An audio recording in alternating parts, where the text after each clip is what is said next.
ಎಲ್ಲರಿಗೂ ನಮಸ್ಕಾರ. ರಿಯಾಸ್ ಕಿಚನ್ಗೆ ಸ್ವಾಗತ. ನೀವು ಇವತ್ತು ನೋಡ್ಬೋದು, ನಾನು ಇಲ್ಲಿ ಒಂದು ಮೊಟ್ಟೆ ಗ್ರೇವಿ ಮಾಡಿ ತೋರಿಸ್ತಾ ಇದ್ದೀನಿ ರೀ.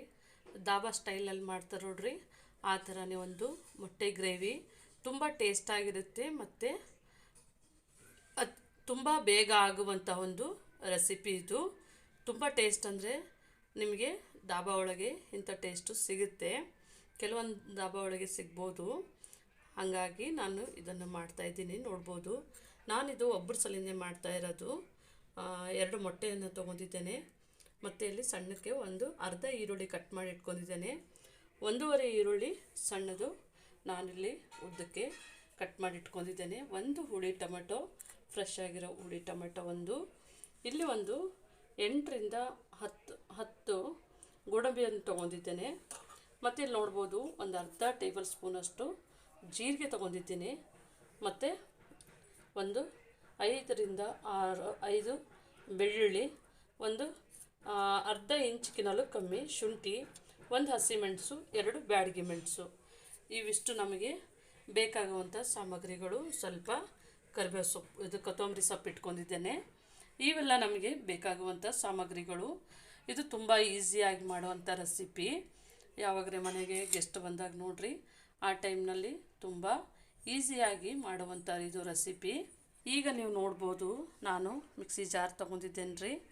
ಈಗ ಮಿಕ್ಸಿ ಜಾರಿಗೆ ಫಸ್ಟಿಗೆ ನಾನಿವಾಗ ಶುಂಠಿ ಮತ್ತು ಬೆಳ್ಳುಳ್ಳಿ ಹಾಕ್ತಾಯಿದ್ದೀನಿ, ಒಂದು ಹಸಿಮೆಣಸು, 2 ಬ್ಯಾಡಗಿ ಮೆಣಸು ಮತ್ತು ಜೀರಿಗೆ ಹಾಕ್ತಾಯಿದ್ದೀನಿ. ನೋಡ್ಬೋದು, ಇದೆಲ್ಲ ಹಾಕ್ಕೊಂಡ್ಬಿಟ್ಟು ಈಗ ನಾನು ಈರುಳ್ಳಿ ಹಾಕ್ತಾಯಿದ್ದೀನಿ.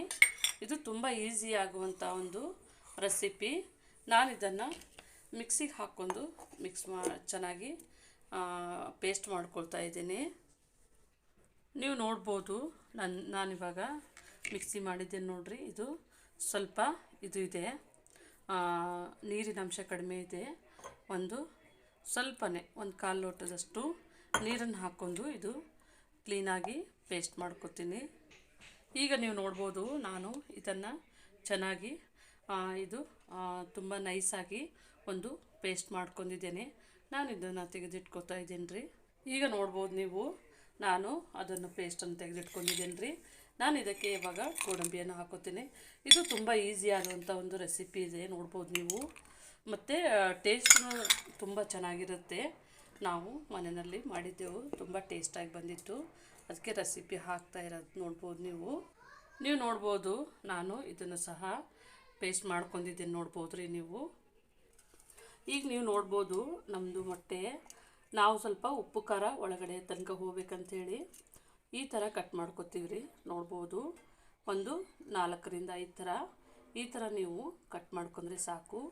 ನಾವು ಸ್ವಲ್ಪ ಫ್ರೈ ಮಾಡ್ತೀವಿ ನೋಡ್ರಿ, ಆ ಟೈಮ್ನಲ್ಲಿ ಇದನ್ನು ಚೂರು ಈ ಥರ ಮಾಡಿದ್ರೆ ಅದು ಟೇಸ್ಟ್ ಚೆನ್ನಾಗಿ ಬರುತ್ತೆ. ಅದಕ್ಕೆ ನಾವು ಈ ಥರ ಮಾಡ್ತಾ ಇರೋದು. ನೋಡ್ಬೋದು, ನೀವು ನೋಡ್ಬೋದು, ನಾನೊಂದಿಲ್ಲಿ ಸಣ್ಣದು ಒಗ್ಗರಣೆದು ಕಡಾಯಿ ಇಟ್ಕೊಂಡಿದ್ದೀನಿ. ನೋಡ್ಬೋದು ರೀ. ಯಾಕಂತಂದರೆ ಇದು ನಮಗೆ ಮೊಟ್ಟೆ ಒಂದು ಸ್ವಲ್ಪ ಆಯಿಲು ಮತ್ತು ಅರಿಶಿಣ ಮತ್ತು ಉಪ್ಪಿನಲ್ಲಿ ನಾವೊಂದು ಸ್ವಲ್ಪ ಫ್ರೈ ಮಾಡ್ಕೊಳ್ಳೋಣ. ನೋಡ್ಬೋದು, ನಾನೀಗ 1 ಟೀ ಸ್ಪೂನಷ್ಟು ಆಯಿಲನ್ನು ಹಾಕ್ತಾಯಿದ್ದೇನೆ. ಈಗ ಇದಕ್ಕೆ ನಾನು ಅರಿಶಿಣವನ್ನು ಹಾಕ್ತಾಯಿದ್ದೀನಿ. ತುಂಬ ಬಿಸಿ ಮಾಡೋದು ಬೇಡ, ಒಂದು ಚಿಟಿಕೆ ಅರಿಶಿಣ ಆದರೆ ಸಾಕ್ರಿ. ನೋಡ್ಬೋದು ನೀವು, ಅಂದರೆ ನಮ್ಮದು ಮೊಟ್ಟೆ ಚೆನ್ನಾಗಿ ಅದು ಅರಿಶಿಣ ಒಳಗೆ ಚೆನ್ನಾಗಿ ಫ್ರೈ ಮಾಡ್ಕೊಳ್ಳೋಕ್ಕಂಥೇಳಿ ನಾನು ಆ ಥರ ಹಾಕ್ಕೊಂಡಿದ್ದೀನಿ. ಇವಾಗ ತುಂಬ ಕುದೀತಾ ಇದೆ. ಈ ಟೈಮ್ನಲ್ಲಿ ನಾನು ಇದಕ್ಕೆ ಚಿಟಿಕೆ ಉಪ್ಪನ್ನು ಹಾಕ್ತಾಯಿದ್ದೀನಿ. ನೋಡ್ಬೋದು ನೀವು, ನಾನು ಮೊಟ್ಟೆಯನ್ನು ಹಾಕ್ತಾಯಿದ್ದೀನಿ. ನೋಡ್ಬೋದು, ನಮ್ಮದು ಮೊಟ್ಟೆ ಫ್ರೈ ಆಗ್ತಾಯಿದೆ. ನೋಡ್ಬೋದು ನೀವು, ಕಲರು ಚೇಂಜ್ ಆಯಿತು. ಯಾಕಂದರೆ ಉರಿ ಮೇಲೆ ಇಟ್ಟರೆ ತುಂಬ ಇದು ಆಗಿಬಿಡುತ್ತೆ ನೋಡಿರಿ, ಕಲರು ಸೀದು ಹೋದಂಗೆ ಆಗುತ್ತಂತೆ. ನಾನು ಈ ಥರ ಸ್ವಲ್ಪನೇ ಬಿಸಿ ಆದಾಗಲೇ ಈ ಥರ ಮಾಡ್ಕೊತಾ ಇದ್ದೀನಿ. ನೋಡ್ಬೋದು, ನೀವು ನೋಡ್ಬೋದು, ನಮ್ಮದು ಮೊಟ್ಟೆ ನಾವು ಎಣ್ಣೆ ಮತ್ತು ಅರಿಶಿಣದಲ್ಲಿ ಫ್ರೈ ಮಾಡಿದ್ದೇವೆ. ನೀವು ಬೇಕಿದ್ದರೆ ಸ್ವಲ್ಪ ತುಪ್ಪವನ್ನು ಹಾಕ್ಕೊಂಡು ಇದೇ ಥರನೇ ನೀವು ಮಾಡ್ಕೋಬೋದು. ನಾನ್ ಸ್ಟಿಕ್ ಪ್ಯಾನ್ ಇತ್ತು ಅಂತಂದರೆ ಅದ್ರಾಗೆ ತುಂಬ ಚೆನ್ನಾಗಿ ಬರುತ್ತೆ ರೀ. ಈ ಥರನೇ ನೀವು ಮಾಡ್ಕೊಳ್ಳಿ. ನಾನು ಇದನ್ನು ಎತ್ತಿಡ್ತಾ ಇದ್ದೀನಿ. ನಾವೀಗ ಗ್ಯಾಸ್ ಸ್ಟವನ್ನು ಹಚ್ಕೊಂಡಿದ್ದೇವೆ ರೀ. ಈ ಗ್ಯಾಸ್ ಸ್ಟವ್ ಹಚ್ಕೊಂಡು ನಾನು ಇದಕ್ಕೆ ಒಂದು 4 ಟೇಬಲ್ ಸ್ಪೂನ್ ಆಯಿಲ್ ಹಾಕೋತಾ ಇದ್ದೀನಿ ನೋಡ್ಬೋದು. ಯಾಕಂದರೆ ನಮ್ಮದು ಮಸಾಲೆ ಎಲ್ಲ ಚೆನ್ನಾಗಿ ಫ್ರೈ ಆಗಬೇಕು ನೋಡ್ರಿ. ಹಾಗಾಗಿ ಒಂದು 4 ಟೇಬಲ್ ಸ್ಪೂನು ಆಯಿಲನ್ನು ಹಾಕ್ಕೊತಾ ಇದ್ದೇನೆ. ಇವಾಗ ನಾನು ಇದಕ್ಕೆ ನಾವು ಕಟ್ ಮಾಡಿ ಇಟ್ಕೊಂಡಿದ್ದೆ ನೋಡ್ರಿ, ಅದನ್ನು ಹಾಕೋತಾ ಇದ್ದೀನಿ. ಸಣ್ಣಕ್ಕೆ ಈರುಳ್ಳಿ ಕಟ್ ಮಾಡಿ ಇಟ್ಕೊಂಡಿದ್ದೆಲ್ಲ ತುಂಬ ಈಸಿ ಆಗುವಂಥ ಒಂದು ರೆಸಿಪಿ.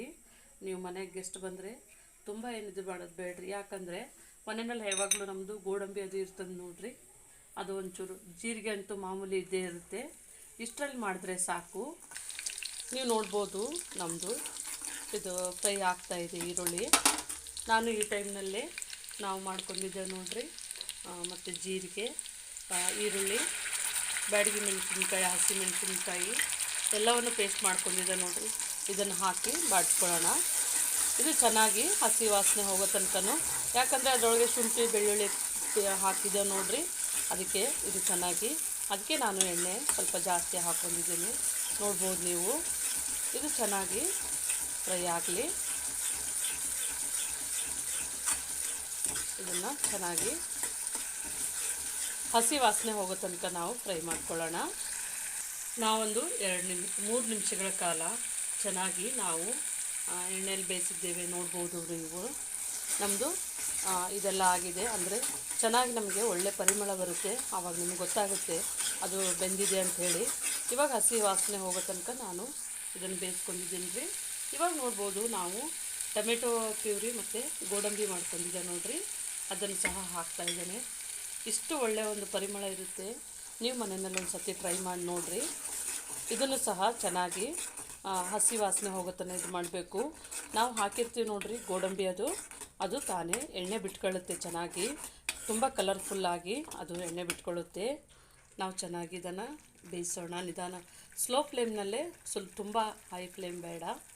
ನೀವು ನೋಡ್ಬೋದು ನಮ್ಮದು ಎಣ್ಣೆ ಬಿಡ್ತಾ ಇದೆ ನೋಡ್ಬೋದು ರೀ. ಮತ್ತು ನಾವು ಇದನ್ನು ಸ್ಲೋ ಫ್ಲೇಮಲ್ಲೇ ಇಟ್ಕೊಂಡು ನಾವು ಫ್ರೈ ಮಾಡಿದ್ದೇವೆ ಚೆನ್ನಾಗಿ.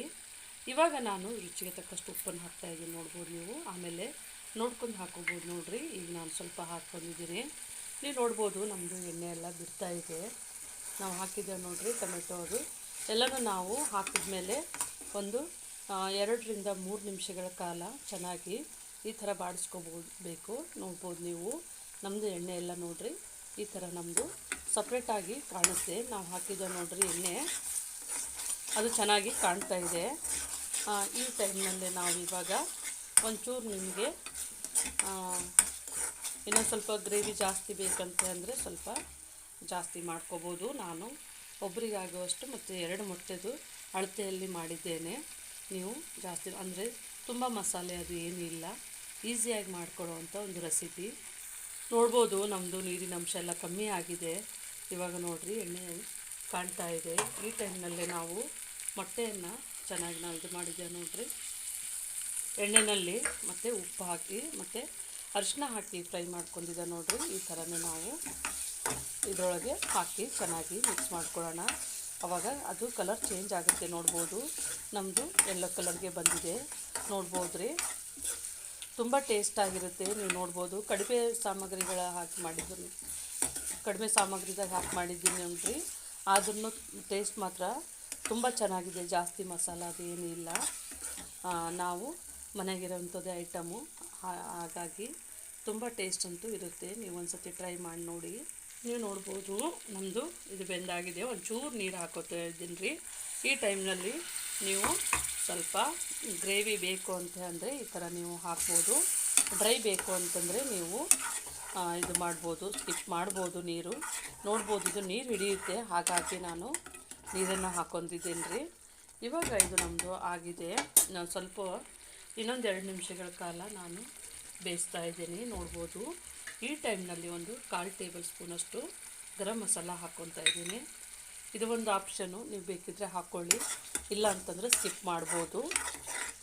ಯಾಕಂದರೆ ಕೆಲವೊಬ್ಬರು ಮಸಾಲ ಜಾಸ್ತಿ ತಿನ್ನೋದಿಲ್ಲ ನೋಡಿರಿ, ಹಾಗಾಗಿ ನಾವು ಸ್ಕಿಪ್ ಮಾಡೋದಿದ್ದರೆ ಮಾಡ್ಬೋದು. ನಾನು ಇದನ್ನು ಮುಚ್ಚಳ ಮುಚ್ಚಿ ಒಂದು 2 ನಿಮಿಷಗಳ ಕಾಲ ಚೆನ್ನಾಗಿ ಬೇಯಿಸ್ತೇನೆ. ನೀವು ನೋಡ್ಬೋದು ನಮ್ಮದು 2 ನಿಮಿಷಗಳ ಕಾಲ ನಾನು ಸ್ಲೋ ಫ್ಲೇಮ್ನಲ್ಲಿಟ್ಟೆ ಬೇಯಿಸಿದ್ದೇನೆ. ನೋಡ್ಬೋದು ನಮ್ಮದು ಕಲರ್ ಚೇಂಜ್ ಆಗಿದೆ. ನಾವು ಹಾಕ್ಕೊಂಡಿದ್ದೆ ನೋಡಿರಿ, ನೀರೆಲ್ಲ ಸರಿಯಾಗಿದೆ. ಇವಾಗ ನಾನು ಇದನ್ನು ಆಫ್ ಮಾಡ್ತಾಯಿದ್ದೇನೆ. ನಾವು ಆಫ್ ಮಾಡಿದ್ಮೇಲೆ ಇದಕ್ಕೆ ಒಂಚೂರು ಕೊತ್ತಂಬರಿ ಸೊಪ್ಪನ್ನು ಹಾಕ್ಕೊಳ್ಳೋಣ. ಆಫ್ ಮಾಡ್ತಾ ಇದ್ದೀನಲ್ಲ ಆ ಟೈಮ್ನಲ್ಲಿ ನೋಡ್ಬೋದು ಎಷ್ಟು ಕಲರ್ಫುಲ್ಲಾಗಿ ನಮ್ಮದು ಇದು ಮೊಟ್ಟೆ ಗ್ರೇವಿ ತುಂಬ ಚೆನ್ನಾಗಿ ಬಂದಿದೆ. ನಂದು ಆಯಿಲ್ ಜಾಸ್ತಿ ಆಗಿತ್ತಂದರೆ ನೀವು ಕಡಿಮೆ ಹಾಕ್ಕೊಳ್ಳಿ, ಅಂದರೆ ಚೆನ್ನಾಗಿ ಬರುತ್ತೆ. ತುಂಬ ಬೇಗ ಆಗುವಂಥದ್ದು ಮತ್ತು ಕಡಿಮೆ ಆದಂಥ ಸಾಮಗ್ರಿಗಳಲ್ಲಿ ಮಾಡಿರೋವಂಥದ್ದೊಂದು ಎಗ್ ಗ್ರೇವಿ ಅನ್ಬೋದು. ನೀವು ನೋಡ್ಬೋದು ನಮ್ಮದು ಮೊಟ್ಟೆ ಗ್ರೇವಿ ರೆಡಿ ಆಗಿದೆ. ಎಷ್ಟು ಚೆನ್ನಾಗಿ ಕಲರ್ಫುಲ್ಲಾಗಿ ಬಂದಿದೆ ನೀವು ನೋಡ್ಬೋದು. ನೀವು ಮನೆಯಲ್ಲಿ ಇದೇ ಥರ ಮಾಡಿ ನಮ್ಮ ಚಾನಲನ್ನು ಸಬ್ಸ್ಕ್ರೈಬ್ ಮಾಡಿ, ಲೈಕ್ ಮಾಡಿ, ಶೇರ್ ಮಾಡಿ. ಮತ್ತು ನಮ್ಮ ವಿಡಿಯೋನ ನೋಡಿದ್ದಕ್ಕಾಗಿ ಧನ್ಯವಾದಗಳು.